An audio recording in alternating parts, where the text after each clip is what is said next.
कैसे हैं आप सब। उम्मीद करती हूँ आप सब अच्छे होंगे और स्वस्थ होंगे। आज इस वीडियो में हम आपके साथ शेयर करने वाले हैं करवा चौथ की सरल पूजा विधि। फ्रेंड्स, करवा चौथ पे पूजा कैसे की जाती है, करवे कैसे बदले जाते हैं, बायना कैसे निकाला जाता है, सुहाग में क्या क्या रखा जाता है, संपूर्ण विधि इस वीडियो में आपको मिल जाएगी। तो सबसे पहले हमको चौकी लगा लेनी है उत्तर या पूरब दिशा में। उस पे हमें 3 जगह आसन लगाना है अक्षत का। उस पे हमें सबसे पहले गणेश जी की स्थापना करनी है, फिर माता करवा की करनी है, फिर गौरी माता की करनी है। देखिए, अगर आप अकेले पूजा करते हैं ना तो आप गौरी माता मिट्टी की बनाएं, और अगर आपके घर में बनती है गौरी माता मिट्टी की तो आप जरूर बनाएं, नहीं बनती तो आप इसको स्किप कर सकते हैं। ठीक है, स्थापना करने के बाद हमको करवे लेने हैं। तो देखिए, बहुत सारे घरों में ना एक करवे में जल भरा जाता है और एक करवे में जैसे ड्राई फ्रूट्स, मिठाई, अनाज वगैरह भरा जाता है। तो हमारे यहाँ क्या होता है, हमारे यहाँ एक करवा तो मिट्टी का ही लिया जाता है जिसमें हम जो है ना अर्घ देते हैं चांद को। लेकिन दूसरा करवा जो होता है ना वो गौरी माता का होता है, क्योंकि अकेले पूजा करती हूँ मैं तो गौरी माता का एक करवा रखती हूँ, उसमें भी मैं जल भरती हूँ। तो दोनों में हम जल भरते हैं। और जो तीसरा करवा लेते हैं ना वो चीनी का लेते हैं, उसमें हम अनाज भर के और कुछ दक्षिणा रख के वो बायने के साथ जाता है, उसको भी पूजा जाता है।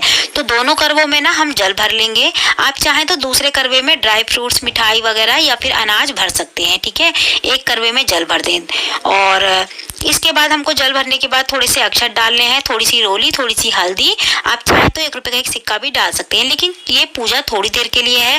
थोड़ी देर बाद हमको चांद को रख देना है, तो सिक्का डालना इतना जरूरी नहीं है। अगर आपके घर में डाला जाता है तो आप जरूर डालें इसमें सिक्का, क्योंकि ये पूजा थोड़ी देर के लिए ही है, तो इसमें हल्दी की गांठ वगैरह हम नहीं डालते। तो इसके बाद हम कंठ पे मोली बांध लेंगे। तो देखिए, अगर करवों के ऊपर गोटा वगैरह लगा हुआ है कंठ पे तो मोली बांधने की जरूरत नहीं है, लेकिन अगर फिर भी बांधना चाहते हैं तो आप बांध सकते हैं। इसके अलावा हमें टीके करने हैं, सगुन के जितने टीके होते हैं, जैसे कि 7, 5, 13 उतने टीके करें कलश दोनों करवों के ऊपर। फिर करवों को ढक्कन से ढकने के बाद उनके ऊपर कुछ ना कुछ हमें रखना होता है। खाली करवों की स्थापना नहीं होती, जैसे कि आप मिठाई, पूरी और फ्रूट्स वगैरह रख सकते हैं या ड्राई फ्रूट्स रख सकते हैं इसके ऊपर। ठीक है, करवों के ऊपर हमें एक अलग से गिलास या फिर एक चीनी का करवा भी लेना होता है। देखिए, अगर हमारे घर में चीनी का करवा होता है इसकी जगह पे, और बहुत सारे घरों में क्या होता है गिलास भर के और उसको अनाज से या फिर ड्राई फ्रूट्स या मिठाई से भर के उसमें कुछ दक्षिणा भर के वो बायने के साथ अपनी सासू माँ को देते हैं या मंदिर में देते हैं। लेकिन हमारे यहाँ इसकी जगह पे जो है ना चीनी का करवा होता है, जिसको हम अनाज से भर के कुछ दक्षिणा रख के वो बायने के साथ देते हैं। और कुछ घरों में तो जैसे कि कांसे की कलश हो गया, कांसे का लोटा हो गया, पीतल का लोटा हो गया, बहुत सारे घरों में तो चांदी का लोटा बनवा के उसमें अनाज भर के अपनी सासू माँ को देते हैं पहली करवा चौथ पे। तो आपके यहाँ जैसी भी होता हो आप वैसा अनाज का बर्तन रख सकते हैं। ठीक है, इसके बाद हम दोनों करवों को ना, हमारे दोनों करवे जल के ही हैं, तो हमने दोनों करवों को थोड़े थोड़े से अक्षत रख के दोनों साइड गौरी माता के एक एक करवा रख दिया है। और इसके बाद हम जला लेंगे दीपक। तो दीपक जलाने के बाद हमको अब थोड़ा भावपूर्वक स्नान कराना है सभी को। सबसे पहले हम गणेश जी को स्नान कराएंगे, फिर गौरी माता को, फिर करवा माता को, फिर करवों पे भी थोड़ा थोड़ा सा जल की छींटे दे देंगे, क्योंकि हमें करवों का भी पूजन करना होता है। सबसे पहले हम गणेश जी को भावपूर्वक जो है ना मोली चढ़ाएंगे वस्त्र स्वरूप।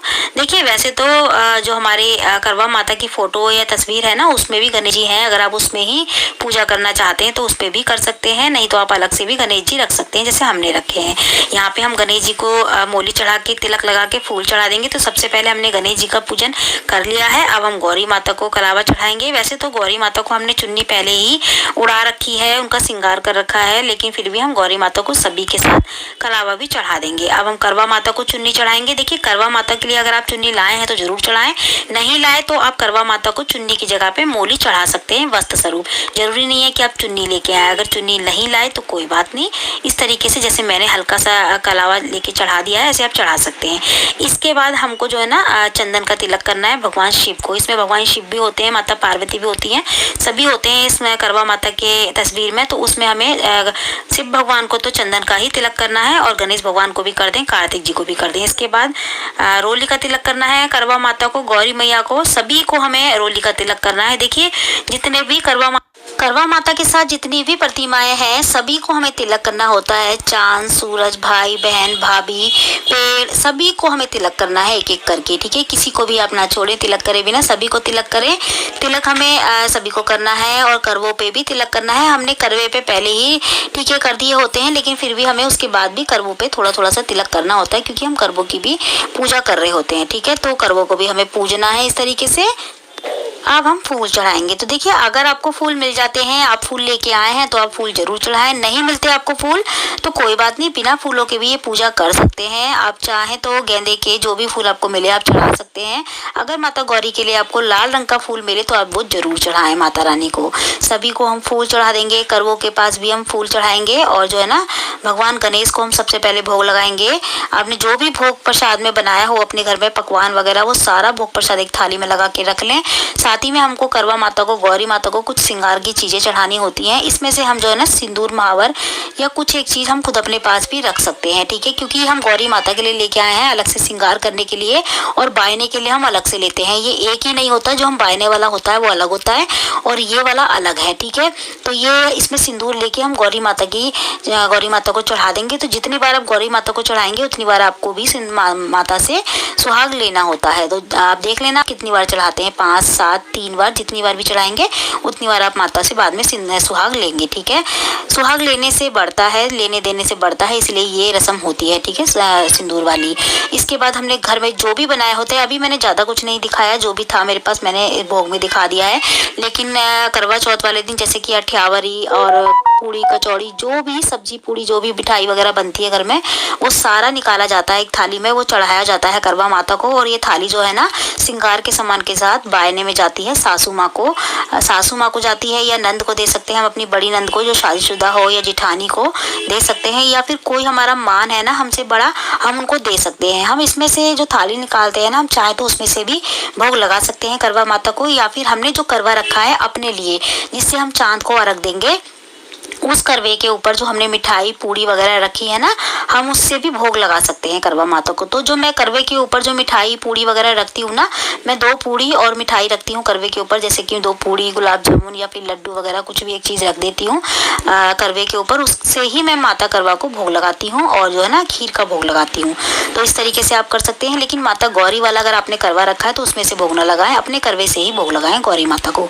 इसके बाद हम चढ़ाएंगे सुहाग का सामान। सुहाग के सामान में देखिए, अगर आपकी पहली करवा चौथ है तो आपको पूरा श्रृंगार का सामान चढ़ाना होगा, जैसे कि साड़ी, श्रृंगार का सामान, बिछुए, महावर, सभी चीजें रखनी होगी। कम से कम श्रृंगार में 7 चीजें रखें, और 7, 5 या फिर 11, और या फिर आप एक साड़ी भी जरूर रखें अगर आपकी पहली करवा चौथ है तो। अगर आपकी पहली करवा चौथ नहीं है तो आप श्रृंगार का सामान खाली रख सकते हैं, ठीक है। जैसे कि आप 5 चीजें कर दें श्रृंगार में, सिंदूर, बिंदी, चूड़ी वगैरह 5 चीजें कर दें। अगर आपकी पहली करवा चौथ है तो आपको ध्यान रखना है, आपको बिछे, चूड़ी और महावर, सिंदूर, जो भी सुहाग का सामान होता है उसमें कम से कम 7 चीजें जरूर करें सुहाग में। और इसके अलावा एक जोड़ी कपड़े भी अपनी सासू माँ के लिए रखें। करवा माता के लिए एक कपड़ा मतलब जरूर निकालें पहली करवा चौथ पे। बायना निकालने के बाद, बायना चढ़ाने के बाद, जो हमने थाली और श्रृंगार का सामान चढ़ाया है, तो उसको चढ़ाने के बाद हम करवे बदलते हैं। तो करवे देखिए, जब हम बदलते हैं तो हमें 7 बार ये रस्म करनी होती है करवे बदलने की। और करवे बदलते समय आपको ध्यान रखना है, ये करवे एक दूसरे से टच नहीं होने चाहिए, इनमें आवाज़ नहीं होनी चाहिए करवे बदलते समय। तो आप बहुत ही ध्यान से बदलेंगे। जो ज़्यादा मतलब सामग्री अगर आपको लगता है कि दिक्कत हो रही है बदलने में, तो सामान को हटा दें चौकी से, बाद में वो बेशक रख दें, लेकिन उस वक्त आप जब करवे बदलें चौकी को थोड़ा फ्री कर दें, खाली कर दें, ताकि करवे आपके गलती से टच ना हो जाएं। ये जो करवे बदलने की रस्म होती है ना, ये हर एक किसी के घर में नहीं होती, किसी किसी के यहाँ होती है। तो जिनके यहाँ होती है वो कर सकते हैं इस तरीके से। और करवे बदलने का मतलब ये नहीं होता कि हम जब करवा बदल रहे हैं 7 बार, तो 7वीं बार जिसके पास जिसका करवा आएगा वो वही करवा लेगा, ऐसा नहीं है। 7 बार करवे बदलने के बाद अपना अपना करवा अपने पास ले लेते हैं बाद में, उसके बाद अपने करवे से ही चांद को अर्घ देते हैं। करवे बदलने का मतलब ये होता है कि सुहाग बांटना, और बांटने से सुहाग बढ़ता है, इसीलिए ये रस्म होती है। करवे बदलने के बाद हमें करनी होती है आरती गणेश जी की और करवा माता की। देखिए, अगर आपने दिन में ही कहानी सुन ली है करवा चौथ की, तो आपको फिर रात को आरती करनी है। अगर आपने दिन में कहानी नहीं सुनी तो पहले आप आरती से कहानी सुनेंगे, उसके बाद आरती करेंगे, क्योंकि कहानी सुनना, कथा सुनना बहुत जरूरी होता है करवा चौथ की। तो हम तो दिन में ही 3 से 4 के बीच में सुन लेते हैं कथा, उसके बाद शाम को पूजा करने के बाद सिर्फ आरती करते हैं बस। यहाँ पे गणेश जी की आरती और करवा माता की आरती करने के बाद उसके बाद हम सुहाग लेंगे माता से। जो हमने माता के मांग में सिंदूर चढ़ाया था 3 बार, या जितनी बार भी आप सिंदूर चढ़ाते हैं उतनी बार आपको अपनी साड़ी के पल्लू से, पल्लू का जो